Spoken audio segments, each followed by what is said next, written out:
진짜 사랑하시죠? 네. 예, 이 시간도 하나님께서 주님의 날 이렇게 주님 앞에 예배자로 서 있는 우리에게 말씀의 귀한 은혜를 풍성하게 더해주기를 간절히 소원해 봅니다. 여러분, 우리는 이 시간 어떻게 하나님 앞에 그분을 우리의 주님이라고 부르면서요, 하나님을 예배하는 예배자로 함께 모여 있을 수 있게 되었을까요? 그렇죠? 모든 것이 하나님의 은혜죠. 예, 우리는 세상 죄 가운데 죽을 수밖에 없는 죄인의 삶을 살고 있었는데요, 하나님께서 우리의 인생의 어느 때에 찾아오셔서 예수님을 믿게 하시고 하나님의 자녀 삼아주셨기 때문에 우리가 이 자리에 나와서 함께 하나님을 예배하고 있게 되었습니다. 참으로 감사한 일이죠. 그리고 여전히 하나님을 알지 못하고 우리를 향한 하나님의 이와 같은 크신 사랑을 모르고 살아가는 사람들에게, 우리의 가족과 이웃에게, 그리고 지인들에게 그 복음을 전하는 삶을 살아가기를 하나님은 원하십니다. 여러분, 전도 다 해보셨죠? 근데 전도하면 어떠신가요? 사람들의 반응이 참으로 쉽지 않을 때가 많이 있습니다. 그래서 우리는 전도를 하다가도, 하나님이 주시는 마음이 있을 때 전도를 다시 시작하다가도 그와 같은 어려움을 겪을 때면 또 전도를 멈추게 되고요, 우리의 그냥 나나 잘 믿지 하고서 이런 마음으로 주저앉을 때가 많습니다. 그러나 하나님께서는요, 우리에게 이 전도에 미련해 보이는 이 방법을 통해서 계속해서 하나님을 알지 못하는 우리의 사랑하는 가족과 이웃들이 주님 앞으로 돌아오길 바라신다는 것, 우리가 잊지 않았으면 좋겠습니다. 그 말씀은 이렇게 우리에게 말씀하고 있죠. 고린도전서 1장 21절 말씀인데요, 우리 함께 읽어보았으면 좋겠습니다. 시작. 하나님의 지혜에 있어서는 이 세상이 자기 지혜로 하나님을 알지 못하므로 하나님께서 전도에 미련한 것으로 믿는 자들을 구원하시기를 기뻐하셨도다. 아멘. 이제 오늘 말씀을 본론으로 들어가 보려고 합니다. 한 가지 질문과 함께 시작하려고 하는데요, 여러분은 우리가 살아가고 있는 이 시대의 모습을 보면서 어떤 생각이 드시나요? 한편으로는 더 살기 좋고 편리한 세상이 되어가니 참 좋아진다 라고 생각이 되시나요? 아니면 세월이 갈수록 세상살이가 더 팍팍해지고 강력범죄들로 인해서 점점 무서운 세상이 되어가고 있다고 생각이 되시나요? 그렇다면 우리가 살아가고 있는 이 세상은 어떤 결말로 마무리가 될지 궁금하지는 않으신가요? 여러분, 우리는 미래를 잘 알지 못하고 또 하루하루를 염려하듯이 살아가기도 하는데요, 이 시간에는 우리 인류의 역사가 지금 어디쯤에 있고 또 어떤 모습으로 흘러가고 있는지에 대하여 하나님께서 우리에게 알려주시는 말씀을 통해 생각해 보면서, 또 그렇다면 이와 같은 때에 우리는 어떻게 살아가야 할지에 대해서 말씀을 생각하며 은혜를 나누기를 원합니다. 여러분, 오늘 본문은 방금 함께 나눈 질문에 대하여 일정한 답을 우리에게 제시해 주고 있는데요, 오늘 우리가 함께 읽고 살펴볼 본문의 말씀도 지금 우리가 역사의 어느 시점에 살아가고 있으며 또 어떤 모습으로 이 시대가 모습이 흘러가고 있는지 우리에게 말씀해 주고 있습니다. 마태복음에는 예수님이 설교하신 말씀이 5편이 기록되어 있는데요, 특별히 오늘 말씀도 예수님의 설교의 말씀 중에 마지막 5번째 말씀인 마태복음 24장과 25장에 기록된 그 말씀 중에 우리 본문이 기록되어 있습니다. 이 마지막 때 종말에 대한 일들에 대한 설교는 다음과 같은 예수님과 제자들의 대화로부터 시작이 됩니다. 마태복음 24장 1절로 2절 말씀입니다. 이렇게 말씀하는데요, 예수께서 성전에서 나와서 가실 때에 제자들이 성전 건물들을 가리켜 보이려고 나오니 대답하여 이르시되 너희가 이 모든 것을 보지 못하느냐? 내가 진실로 너희에게 이르노니 돌 하나도 돌 위에 남지 않고 다 무너뜨려지리라. 여러분, 이 당시에는요, 예수님이 요 말씀을 하던 당시에는 헤롯 대왕이라는 대왕이 이제 이스라엘 백성들에게 환심을 사기 위해서, 그들의 마음을 사기 위해서 그들이 종교의 중심이었던 성전을 아주 아름답게 증축하고 있던 시절이었어요. 그래서 그 증축이 거의 끝나가던 시점에 이제 그 성전이 잘 보이는 곳에 가서 제자들이 예수님께 묻는 거예요. 예수님, 이렇게 아름다운 성전을 보시니 어떠십니까? 라고 질문하는 것은 너무나 아름답구나 라는 답을 얻으려고 질문을 했는데, 예수님은 이 성전이 파괴될 것이다 라고 말씀을 하시는 것이죠. 이에 제자들은 예수님의 말씀을 듣고요, 성전이 파괴되는 때가 된다면 그때가 인류의 마지막 날이 되는 것이 아닌가라고 생각하면서 24장 3절에서 예수님께 이렇게 여쭈어 보는 거죠. 우리에게 이르소서, 어느 때에 이런 일이 있겠사오며 또 주의 임하심과 세상 끝에는 무슨 징조가 있사오리까. 그러자 예수님께서 제자들의 질문에 24장 4절 말씀부터 25장까지 마지막 때에 일어날 일들에 대해서 제자들에게 말씀해 주시는 것이죠. 뿐만 아니라 이 말씀과 함께요, 우리는 마지막 때에서 대하여 어떤 말씀을 통해서 잘 알 수 있을까요? 성경의 마지막 말씀인 요한계시록의 말씀을 보면 하나님께서 이 세상의 마지막 때에 어떤 일들이 일어날지에 대해서 우리에게 자세하게 알려주시는 것을 우리가 알 수 있죠. 근데 그 말씀과 오늘 이 본문의 말씀이 기록된 24장과 25장의 말씀을 보면 동일하게 하나님께서 마지막 때에 이 세상에 어떤 일들을 일어나게 하실지에 대해서 우리에게 말씀해 주시는 것을 우리는 볼 수 있습니다. 그럼 이제 먼저 마태복음 24장 4절로 42절까지 오늘 본문 말씀 바로 전까지의 말씀을 통해서 마지막 때에 어떤 일들이 일어난다고 예수님이 말씀해 주셨는지 우리는 정리해 볼 수 있고요. 그렇다면 이 마지막 때는 언제인지도 우리는 생각해 볼 수 있습니다. 먼저 4절로 5절 말씀을 보면요, 마지막 때에는 이런 일들이 일어난다고 합니다. 첫 번째로 사람들이 미혹받는 일이 생길 것이다. 여러분, 여기에서 미혹은 어떤 것을 말씀하는 거죠? 바로 많은 사람이 예수님의 이름으로 다시 와서 자기가 재림 예수다, 자기가 다시 올 그 그리스도다라고 말하면서 사람들을 미혹한다는 말씀이죠. 또 두 번째로는요, 난리와 난리 소문을 듣게 될 것이라고 말씀하고 있습니다. 민족이 민족을, 나라가 나라를 대적하여 일어나겠고, 이 말씀은 뭐예요? 전쟁이 일어나겠고, 그리고 곳곳에 기근과 지진이 일어날 것이라고 말씀하십니다. 그런데 6절 하반절 말씀을 보면요, 이와 같은 일이 일어난다고 해서 아직 끝이 온 것은 아니다, 세상의 마지막 그날이 온 것은 아니다라고 말씀하고 있습니다.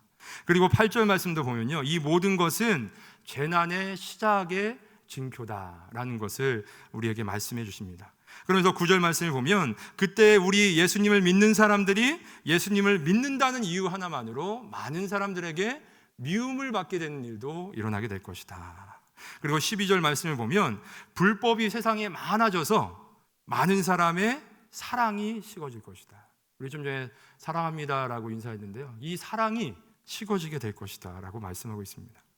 이처럼 4절로 14절에 기록된 말씀은 예수님께서 재림하시기 전에 마지막 시대에 인류 가운데 일어난 일들에 대해서 우리에게 말씀해 주고 있습니다. 그리고 15절로 22절에 이어지는 말씀은요, 예루살렘에 있는 성전이 파괴될 때 일어날 일에 대해서 제자들에게 말씀해 주시는 거예요. 제자들은 그 성전 파괴와 세상의 마지막 때에 대해서 같은 때에 일어날 것이라고 생각하면서 질문을 했는데, 예수님은 마지막 때는 이런 일이 일어날 것이고 그 성전 파괴는 곧 일어날 것인데 그때는 이런 일이 일어날 것이다 라는 것을 말씀해 주시는 것이죠. 그리고 23절로 28절 말씀은 다시 마지막 날에 있을 일에 대해서 반복해서 강조하시는데요, 이런 일에 대해서 주의하라고 당부하십니다. 그것은 무엇이죠? 사람들이 마지막 때가 지나갈 때 예수님께서 이곳에서 오셨다, 저곳에서 오셨다, 누가 사람들이 와서 미혹을 한다 하더라도 그 말에 귀 기울이지 말고 미혹되지 말라라는 것을 다시 한번 당부하십니다. 그러면서 뭐라고 말씀하세요? 예수님의 재림은 이 세상 모든 사람들이 함께 알 수 있는 방법으로, 모든 사람들이 함께 볼 수 있는 방법으로 오실 것이기 때문에 누가 어디에서 예수님이 다시 여기 오셨다 저기 오셨다 해서 거기 찾아 따라다니지 말라는 것이죠. 그리고 29절로 31절 말씀은요, 이제 이 마지막 시대가 다 지나고요, 예수님께서 이 세상에 다시 오시는 바로 그날, 그렇죠? 마지막 시대가 있는 거고요, 그 시대의 끝은 마지막 그날이 있는 것이죠. 바로 그 재림의 날에 이 세상에 어떤 징조가 있을지에 대한 말씀을 우리에게 주시는 것입니다. 그리고 32절로 35절 말씀에서는 예수님께서 제자들에게 해주신 이 마지막 때에 일어날 모든 일들이 반드시 일어날 것이다, 일어날 수도 있고 안 일어날 수도 있다는 것이 아니라 반드시 일어날 수 있다는 것을, 일어난다는 것을 무화과 나무의 비유를 통해서 말씀해 주시는 것입니다. 이 말씀을 이 시간 모두 상세하게 살펴볼 수 없기 때문에 저는요, 오늘 말씀과 관련해서 필요한 몇 가지만 요약해서 정리해 보았습니다. 그렇다면 여러분, 오늘 이 말씀에 비추어 볼 때요, 우리가 지금 살아가고 있는 이 시대는 어떤 시대에 해당이 된다고 생각이 되십니까? 그죠? 마지막 시대를 우리는 이미 살아가고 있는 것이죠. 성경에서 말씀하고 있는 이 마지막 시대, 마지막 때는 바로 예수님의 초림, 지금으로부터 2000년 전에 예수님이 이 땅에 오셨던 그때로부터 예수님이 다시 이 땅에 오시는 그날까지의 이 세상의 시기를 모두 마지막 시대라고 말씀하고 있는 것입니다. 우리는 마지막 때라고 하면요, 막연하게 예수님 오실 때 이제 곧 얼마 남지 않은 그때의 어느 시간을 생각하는데요. 성경은 이렇게 정확하게 마지막 때가 예수님의 초림과 재림 사이의 시간이라는 것을 우리에게 알려주고 있습니다. 그래서 우리의 인류의 역사를 보거나 우리가 살아가고 있는 이 시대의 모습을 보아도요, 예수님께서 오늘 본문에 말씀하신 것처럼 이 마지막 때에 일어날 일들이라고 하신 것들이 일어나고 있는 걸 우리는 경험하며 살아가고 있죠. 어떤 거예요? 많은 사람들이 예수님의 이름으로 왔죠. 그래서 거짓 자기가 재림 예수라고 하면서 많은 사람들을 유혹하고 있는데 어때요? 많은 사람들이 거기에 따라가고 있습니다. 하나님께서는 분명히 오늘 말씀을 통해서 따라가지 말라, 미혹되지 말라고 하시는데도 많은 사람들이 따라가고 있다는 거예요. 두 번째로, 민족과 나라가 대적하여 전쟁이 일어나고 곳곳에 기근과 지진의 소식이 들려오고 그런 일들 가운데 고통을 받으며 살아가고 있죠. 세 번째로, 예수님을 믿는다는 이유로 우리는 세상으로부터 많은 미움을 받으며 살아가고 있습니다. 또 불법이 많아져서 사랑이 점점 식어가고 있는 이 마지막 시대를 우리는 살아가고 있는 것입니다. 요한계시록의 말씀을 보면요, 이와 같은 일들이 예수님의 재림이 가까울수록 세상에서 더욱 강도가 세어진다고 말씀하고 있습니다. 세진다고 말씀하고 있어요. 요한계시록은 총 22장의 말씀으로 기록되어 있죠. 그런데 요한계시록의 6장부터 18장에 이르는, 여러분 22장 중에 6장부터 18장이면 거의 대부분의 말씀이죠. 이 대부분의 말씀에서 하나님은 마지막 때에 이 세상에 임할 심판에 대해서 말씀해 주고 있어요. 하나님의 그 심판은 7인이라는 심판과 7나팔이라는 심판과 7대접의 심판을 통해서 세상은 점점 더 예수님이 오실 때가 가까울수록 심판의 강도가 세진다라는 것을 말씀하고 있습니다. 그러나 그 심판을 우리는 두려워하지 않을 것은요, 여러분 이 심판의 말씀을 읽을 때 우리는 두렵잖아요. 근데 두려워하지 않을 것은 왜 그래요? 이 심판은 우리를 향하신 심판이 아니라 하나님을 끝까지 믿지 않고 완고하게 자신의 고집대로 세상에서 살아가는 사람들을 향한 심판이라는 것이죠. 그렇기 때문에 우리는 이 말씀 가운데 두려워할 필요가 없다는 것입니다. 그렇다면 여러분, 예수님께서는 지금까지 우리가 살펴본 것처럼요, 예수님의 초림과 재림 사이에 이 세상에 일어날 일들에 대하여 우리에게 왜 말씀해 주시는 걸까요? 이렇게 왜 그럴까요? 이유가 있을 거 아니에요. 잘 알고 잘 대비해서 이 마지막 때를 보내라는 말씀이 아니겠습니까? 그렇다면 이와 같은 인류 역사의 흐름 가운데 세상의 마지막은 예수님께서 재림하시는 그날이라고 했는데요, 그날이 언제인지 우리에게 알려주신다면 우리가 좀 더 그날을 잘 대비할 수 있을 것 같지도 않으십니까? 어떠세요 여러분? 그 마지막 날이 몇 날, 몇 월, 며칠이다 알면은 더 잘할 수 있을 것 같으세요? 아니죠. 그렇지 않습니다. 그런데 그 날을 또 알려주지 않으셨어요. 예수님은 이렇게 말씀합니다. 마태복음 24장 36절 말씀인데요, 이렇게 말씀하고 있죠. 그러나 그 날과 그때는 아무도 모르나니 하늘의 천사들도 아들도 모르고 오직 아버지만 아시느니라. 그렇습니다. 인류 마지막 날에 대하여 예수님께서는 심지어 자신에게 속한 일이 아니라 아버지 하나님께 속한 일이라고 말씀하시면서 겸손히 아버지의 때를 기다리면서 예수님께서 알려주신 이 마지막 날이 가까울수록 이 세상에 일어날 일들에 대하여 잘 알고 잘 대비하며 살아가라고 말씀하고 계십니다. 그러면서 오늘 우리가 함께 읽은 본문의 말씀에서도요, 무엇이라고 말씀하고 있어요? 42절 말씀을 보면 그러므로 깨어있으라. 어느 날에 너희 주가 임할는지 너희가 알지 못함이라. 또 44절 말씀을 보면요, 우리가 준비하고 있어야 한다고 말씀하고 계십니다. 우리가 생각하지 않은 때에 예수님은 다시 오실 것이기 때문이죠. 여러분, 그렇다면 왜 예수님의 재림, 다시 오심이요, 우리에게 그토록 중요한 의미가 있는 것일까요? 그렇죠? 여러분, 예수님의 재림에 대해서 간절히 사모하면서 지금 신앙생활을 하고 계시나요? 왠지 예수님의 재림을 사모하면 이단에 빠질 것 같고 뭔가 잘못된 신앙에 빠질 것 같은 그런 마음이 드시나요? 그래서 뭔가 이렇게 머뭇거려 주시나요? 그런데 예수님께서 재림하시고 우리가 살아가고 있는 이 세상의 마지막 날이 되면요, 어떤 일이 있게 된다고 성경은 우리에게 말씀해 주고 있을까요? 하나님께서 아직 이 세상에 남아있는 죄의 세력을 바로 그 마지막 날이 되면요, 하나님의 심판대 앞에서 이 세상의 모든 죄를 단번에 심판하시고요, 영원한 지옥 형벌에 가두시고 더 이상 죄의 세력이 세상 가운데 활동하지 못하게 만드시는 날이 바로 이 마지막 날인 것이죠. 여러분, 어떻게 좀 사모함이 생기십니까? 그리고 우리 믿는 자들에게는 어떻습니까? 이 마지막 날, 우리 믿는 자든 믿지 않는 자들이든 이 마지막 심판대 앞에서 어떻게 됩니까? 예수님이 다시 오시면 우리 아담과 하와 때로부터 지금까지 이 땅에 있는 모든 사람들은 죽어서 흙으로 돌아갔죠, 몸이요. 그런데 이 마지막 심판대 앞에서는 흙으로 돌아갔던 모든 육체가 다시 살아나서 최후의 심판대 앞에서 하나님 앞에 심판을 받고, 그 심판 앞에서 예수님의 그 믿음의 은혜로서 구원받은 자들은 그때 펼쳐질 새 하늘과 새 땅에 들어가서 영원한 복락을 누리게 될 것이고요, 그렇지 않았던 사람들은 영원한 지옥에서 고통받게 된다는, 바로 그 날이 마지막 날인 것입니다. 그렇습니다. 여러분, 이 날에 대해서 요한복음 5장 29절은 이렇게 말씀하고 있죠. 선한 일을 행한 자는 생명의 부활로, 악한 일을 행한 자는 심판의 부활로 나오리라. 즉 죽었던, 흙으로 돌아갔던 육체가 다시 살아나게 된다는 말씀이죠. 그리고 요한계시록 20장 11절로 15절은 이 심판대 앞에서 어떤 일이 일어날지를 우리에게 말씀해 주시는데요, 한 절씩 교독해 보도록 하겠습니다. 제가 먼저 11절 읽겠습니다.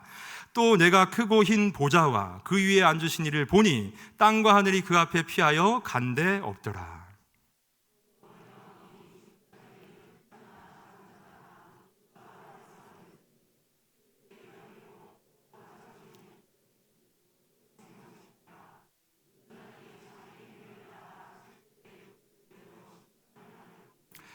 바다가 그 가운데서 죽은 자들을 내주고 또 사망과 음부도 그 가운데에서 죽은 자들을 내주매 각 사람이 자기 행위대로 심판을 받고.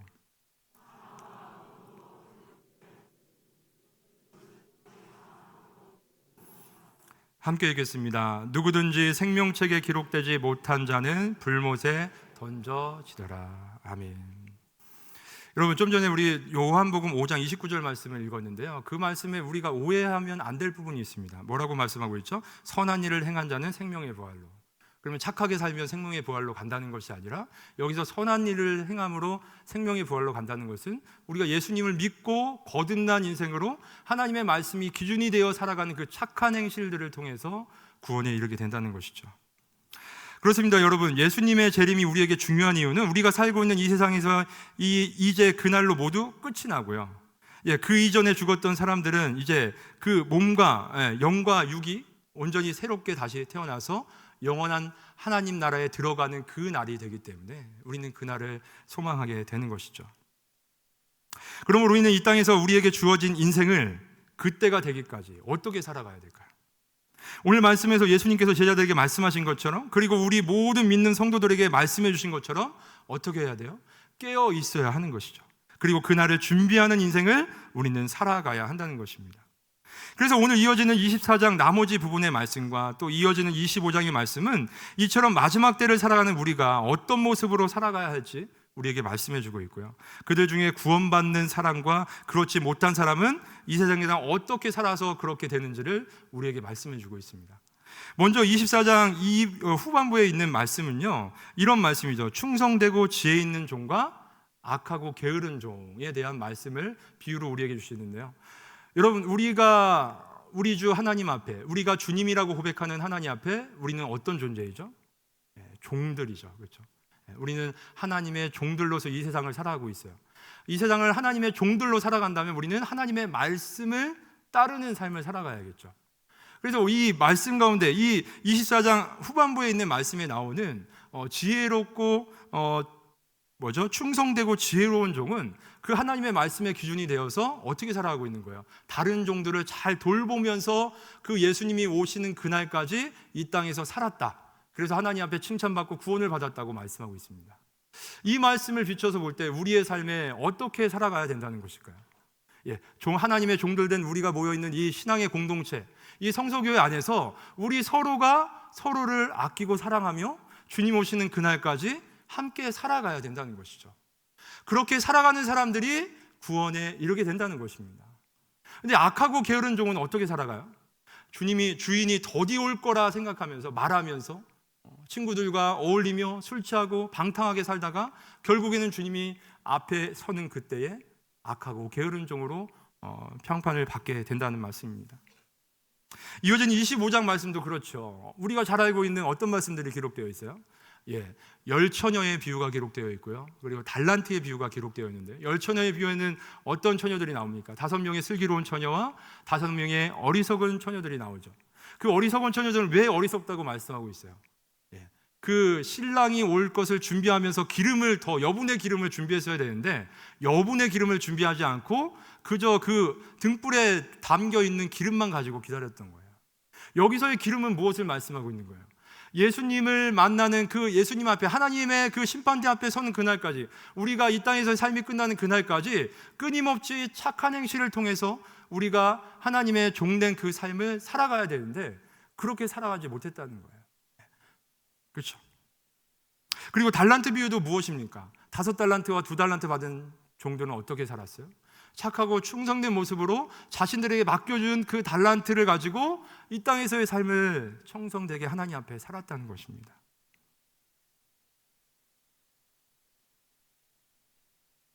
그렇다면 깨어 있어서 마지막 날이에요. 예. 여기에서 중요한 것은 무엇이에요?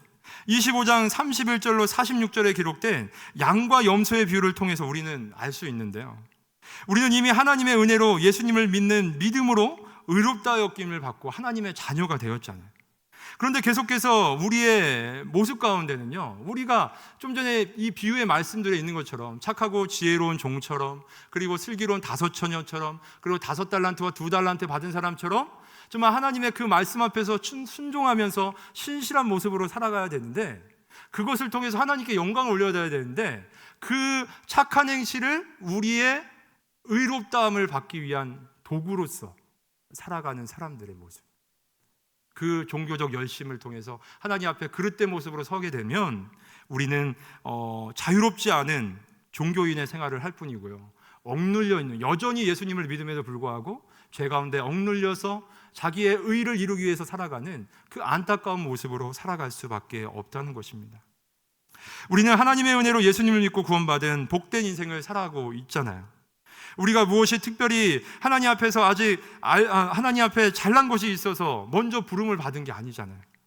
하나님의 자녀로 구원받아서 지금 이 자리에 있고, 하나님의 자녀로 하나님의 은혜로 살아가고 있는데, 하나님이 그저 우리를 먼저 사랑해서 우리를 불러주셨고, 하나님의 은혜 앞에서 우리는 살아가고 있고, 하나님은 여전히 우리가 그 은혜 가운데 살면서도 날마다 우리 죄 가운데 살아가는 모습들, 하나님 끝까지 참으시면서 사랑하는 내 딸아, 사랑하는 내 아들아 말씀하시면서 우리를 이끌고 가고 계시잖아요. 그 하나님께서 우리가 서로 사랑하며 살아가라고 말씀하고 계십니다. 여러분, 마지막 이 비유의 말씀인 양과 염소의 비유에서는요, 이렇게 살았던 사람들이 하나님 앞에 섰을 때요, 그 마지막 심판대 앞에 섰을 때 하나님 앞에 뭐라고 말합니까?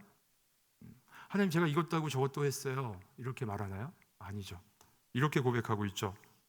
주여, 우리가 어느 때에 주께서 줄이신 것을 보고 음식을 대접했으며 목마르신 것을 보고 마시게 했습니까?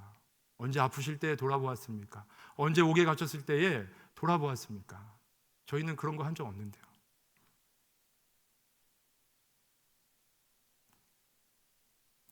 근데 악하고 게으른 종들은 어땠습니까? 하나님, 저 이런 거 다 했잖아요, 왜 저를 이 자리에 있게 만들었어요? 여러분, 오늘 말씀을 준비하면서 한 영화의 마지막 장면이 좀 떠올라서요, 그 마지막 장면을 준비했는데요, 꼭 우리가 하나님 앞에 설 때에 이처럼 진실되게 고백하지 않을까, 그런 마음이 들어서 준비해 보았습니다. 잠시 보도록 하겠습니다. 아버지, 내 약속 잘 지켰지? 막수이도 찾았고, 이만하면 내 잘 살았지?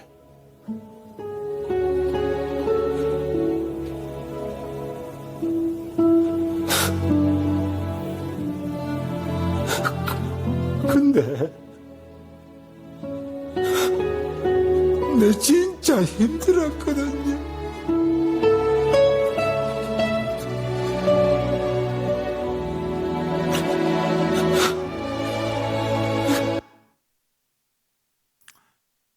네, 사랑하는 성도 여러분, 우리는 지금 이 시대에 하나님 앞에 부름을 받고요, 하나님의 자녀로서 이 세상을 살아갑니다.